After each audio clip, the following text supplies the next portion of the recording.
Now to continuing coverage of the homeless encampment outside of Spokane's City Hall. It was born out of protest to raise awareness about homelessness in our city.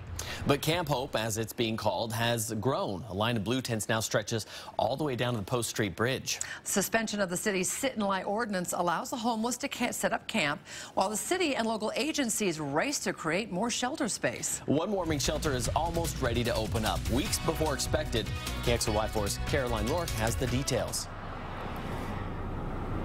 Camp Hope was created to send a message. We will be here until there is a warm place for us to go. And if Salem Lutheran Church has anything to do with it, that will be sooner rather than later. Salem Lutheran has welcomed members of the West Central community for 130 years. Now it's finalizing efforts to welcome members of Spokane's homeless, turning its gym into a warming center. So far, we've committed to housing up to 60 people here. At first, the church thought 4 to 6 weeks would be needed to get ready, but their center will be staffed by a group that's already working a warming center downtown, cutting down the time needed to hire and train new workers. We're hoping to open at the end of this week. The opportunity to work with the city on this project aligns directly with their mission and their location. Oh my goodness, we'd be ideal on Broadway near downtown. I knew the heart of the church would jump on this. They've seen the tents at City Hall.